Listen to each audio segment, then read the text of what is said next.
What's up, everybody? Holla at your boy Zeke the Freak, mashing up geek. Glad to be back. I know it's been a while. Haven't been with you since about November. Had a busy December and January. I did a lot of traveling for the Christmas holiday. Went to Europe, my wife and I. We went to London, spent a few hours in Paris. It was an awesome time. Then came back home and jumped right into a ton of community work. I'm sort of involved in my community, more so each day. So I had a lot of community activities and community commitments that I had to deal with. But I was writing, I was revising, working on 2 novellas, and I finished a short story that's in critique right now. So I'm going to get that back, get it revised. That's going to be some cool stuff. And it's getting critiqued by my writing group. We haven't been together in about 3 years. COVID kind of split us up, and we're back now. We're back because a lot of us have seen some success. I've seen some success. 2 others have seen some success. Somebody's got an agent, and somebody's appearing in magazines with nonfiction work. So it's happening. We're happening again, and I'm glad to be back with them. So who am I? I am the author of the science fiction thriller, The Ananda Accords. If you like pulp action with some thrills, some chills, some scary advanced technology madness, then check out my book, The Ananda Accords. You can find it on Amazon.com and elsewhere. Also, check out my short story, Anansi Moon, on the website Fire Magazine. Fire Magazine is a magazine of black speculative fiction. Please support them. They're awesome. They're doing awesome work. Great writers there, great authors there. And you can find Anansi Moon at firelitmag.com. All those links will be in the description. So, let's get to it. Today, we're going to talk about gatekeeping. I know in my last video, I talked a little bit about gatekeeping, but today, we're going to get more in depth and tell you why gatekeeping is bad and why you should avoid the YouTubers and other folk who are all about wanting to gatekeep good science fiction from you. All right, let's get to it. Science fiction has long been one of the cornerstones of storytelling, pushing the boundaries of human imagination, exploring the unknown, and challenging societal norms.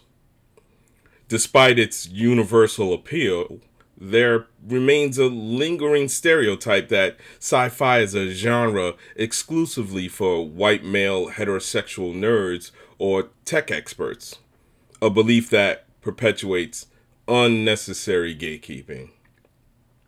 This exclusivity not only alienates potential audiences, reduces financial gains, but also diminishes the genre's potential to inspire and impact a wider range of people. In this video essay, I'll explore why sci-fi doesn't need to be gatekept and how the genre's themes and stories can inspire anyone to dream bigger. But before we do that, hit that like button, hit that subscription button, and check me out on Patreon. Now first, the idea that sci-fi is only for white male heterosexual incel nerds or tech experts is a negative belief rooted in outdated stereotypes. Science fiction has often been misrepresented as a genre requiring a deep understanding of complex science or technology, which can discourage those without technical backgrounds from engaging with it at all. This boneheaded belief undermines the natural diversity of the genre itself. Sci-fi is not monolithic. It spans subgenres like space opera, hard sci-fi, dystopia, cyberpunk, and the more general term of speculative fiction. Many of these subgenres focus more on human stories, ethics, and societal evolution than on technical details. For example, classics like 1984 by George Orwell or The Handmaid's Tale by Margaret Atwood are grounded in speculative scenarios about society and politics rather than advanced technology. These works resonate with readers from all walks of life, proving that one need not be a scientist or a tech enthusiast to appreciate or understand the genre. For instance, my novella, The Ananda Accord, shameless plug, is a fast-paced mix that's part space opera, part military sci-fi, and part advanced technology run amok. My novelette, Anansi Moon, shameless plug number 2, is a space opera that throws in a dash of dystopia.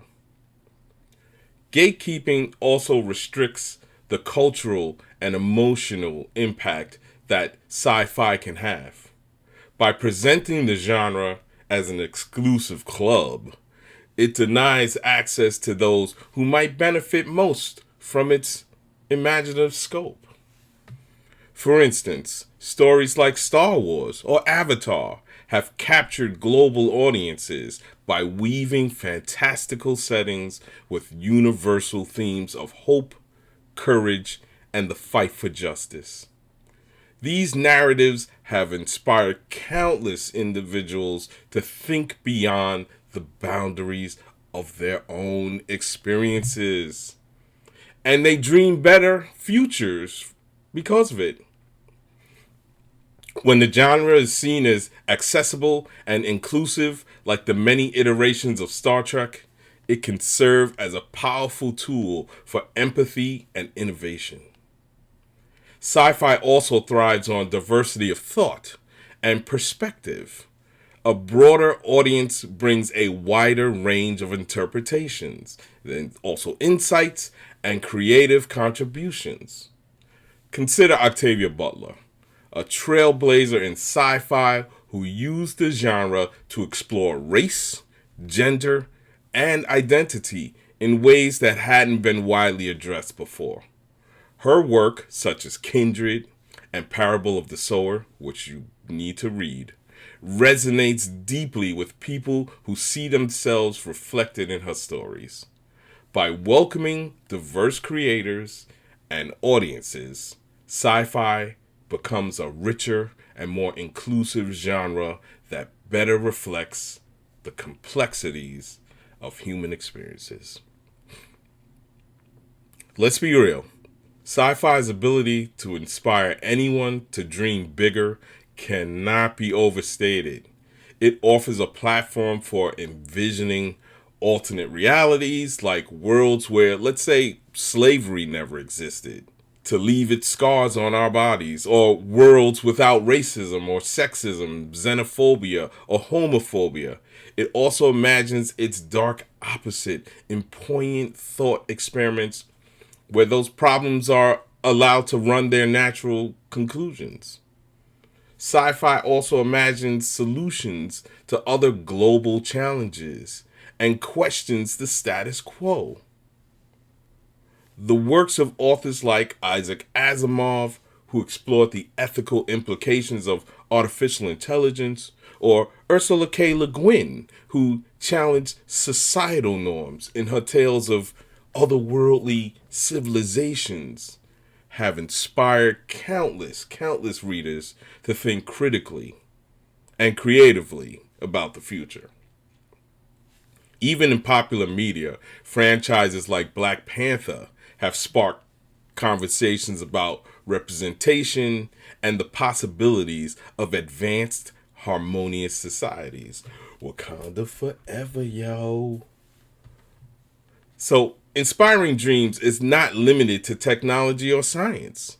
Sci-fi can motivate people to pursue careers in various fields, from storytelling to social activism. For instance, Mae Jemison, the first black woman to travel to space, cited Star Trek as a major influence on her career choice.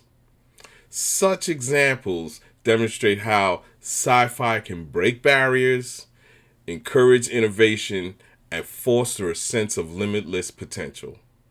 By gatekeeping the genre, we risk stifling the imaginations of future visionaries who might draw inspiration from its stories.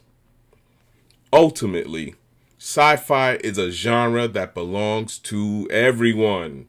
It is not defined by technical expertise or niche interests, but by its ability to ask, what if? And why not?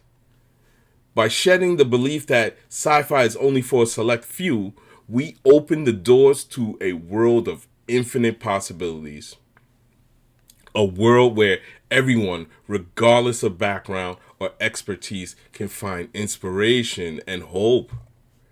Where it's through exploring alien worlds, reimagining social systems, or grappling with the ethics of technology, like in my book, The Ananda Accords, shameless plug number 3.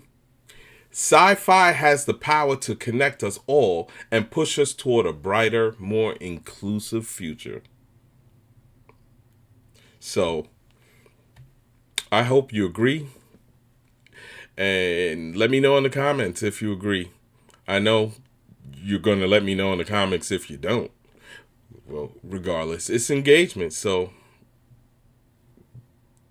love to hear from you.